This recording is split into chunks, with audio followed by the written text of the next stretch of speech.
Le ventre m'a tué.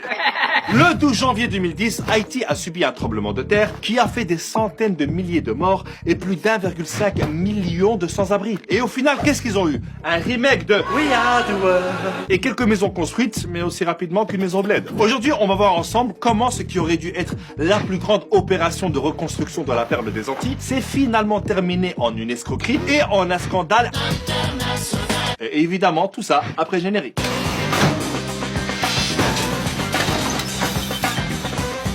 Il faut savoir que Haïti a été l'une des colonies les plus riches et la première république noire a proclamé son indépendance en 1804, soit 2-3 jours avant le lancement de Vivement Dimanche. Mais ça lui a coûté une dette coloniale à la France de plus ou moins 17 milliards d'euros d'aujourd'hui qu'elle n'a fini de payer qu'au milieu du XXe siècle. Mais bon, après quand tu commences une histoire et qu'il y a les termes dette coloniale, t'imagines bien que ça finira aussi mal que Macron qui parle anglais. I don't like what you did in front of me. Faut savoir que le pays n'a jamais réussi à bien se développer et il est toujours dépendant des ONG et des organisations humanitaires. À tel point qu'on la surnomme la République des ONG. Depuis le tremblement de terre en 2010, t'as plein d'ONG et d'organisations humanitaires qui ont débarqué comme les Avengers, mais version Bollywood.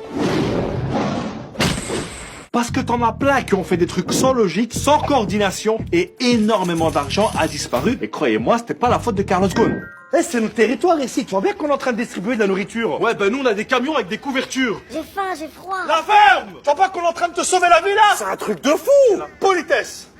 Bon, qui a faim? Qui a froid? Le gros problème aussi, c'est que t'as des humanitaires qui se sont crus tout permis. Les gars, on n'est pas à la police ici, hein. Il y a des règles. Par exemple, Oxfam avait des employés qui ont organisé des orgies avec des prostituées. C'est quand même triste pour une ONG reconnue pour son excellent travail. T'as aussi les casques bleus de l'ONU, censés protéger la population après le tremblement. Ben les mecs, ils ont apporté le choléra avec eux. Ça a fait plus de 10 000 morts et 800 000 malades. Et encore, il a fallu du temps pour que l'ONU reconnaisse son erreur. Et puis t'as des gentils ONG qui ont distribué de la nourriture sans penser aux agriculteurs locaux. Comment tu veux que le paysan vend ses légumes quand en face t'as un mec qui vend tout gratuit? Mais la médaille d'or du grand n'importe quoi revient à la Croix-Rouge américaine. Elle a recueilli 488 millions de dollars de dons jusqu'en 2015. Et elle a été accusée de n'avoir construit que 6 maisons.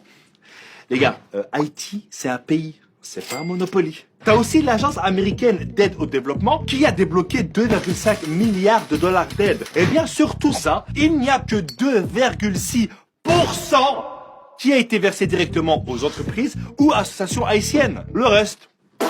Donc sous le coup de l'émotion, tout le monde s'est précipité, mais ça a été mal géré. Résultat, Haïti est devenu une espèce de centre d'entraînement pour des humanitaires qui ne connaissent ni le contexte, ni même le pays. Tu savais qu'ils parlaient français ici? Bah ouais. Je pensais qu'en Afrique, on parlait l'africain, moi. Nous, on n'est pas en Afrique, on est à Tahiti. Ah, mais toi, t'es vraiment nul en géographie. Hein. On en apprend tous les jours. Hein. Vous avez faim, monsieur? Non, non, non, non, il a froid, il a froid. Et avec tout ce gâchis, tu dois encore rajouter la corruption généralisée des dirigeants. La Cour des comptes haïtienne vient de remettre un rapport sur le plus grand scandale de détournement d'argent de l'histoire d'Haïti, concernant l'affaire du Petro-Caribé et le détournement de 3,8 milliards de dollars qui a impliqué 4 présidents et 6 gouvernements. Du favoritisme, des contrats sans obligation, des budgets doubles, une quinzaine de ministres et même l'actuel président Jovenel Moïse sont pointés du doigt. Le grand fillage est arrivé. Le président Moïse est rejeté par tous les partis et la population. Donc d'un côté, t'as un Moïse qui divise la mer en deux pour faire passer son peuple. De l'autre, t'en as un qui divise le peuple pour faire passer l'argent. Jean-Michel jeu de mots.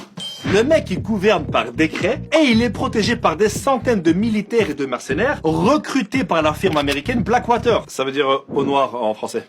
Ouais, c'est toujours plus stylé en anglais. 10 ans après le tremblement de terre et l'intervention internationale, le pays s'est encore plus appauvri et la criminalité a explosé. Le peuple haïtien proteste depuis 2 ans contre l'injustice et la classe politique corrompue. Ah, là-bas, c'est pas des gilets jaunes qui doivent être distribués, hein, mais des gilets pare-balles. Avant le séisme, Haïti était classé 149e sur 182 selon l'indice de développement humain. Aujourd'hui, malgré toute cette aide humanitaire, le pays est classé 168e. Et il y a toujours des problèmes d'insécurité, de maladies et il manque de tout. Je pense pour sortir de ça, il faudrait une vraie enquête. Et quand je te parle d'enquête, je te parle pas d'un sondage fait par des ONG à la sortie d'un métro, mais d'un vrai bail à l'échelle internationale pour savoir qui sont les responsables de ce pillage. Je pense que la France devrait aussi revoir son histoire et rembourser sa dette d'indépendance à Haïti. ce qui, je pense, lui permettrait de s'en sortir un peu mieux.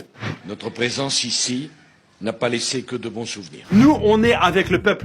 Ils sont debout comme ils l'ont fait à l'époque pour gagner leur indépendance. Et évidemment, n'oubliez pas de partager cette vidéo pour sensibiliser un maximum de monde. Et comme dirait mon proverbe, celui qui partage la vidéo. Attendez, c'est encore moi.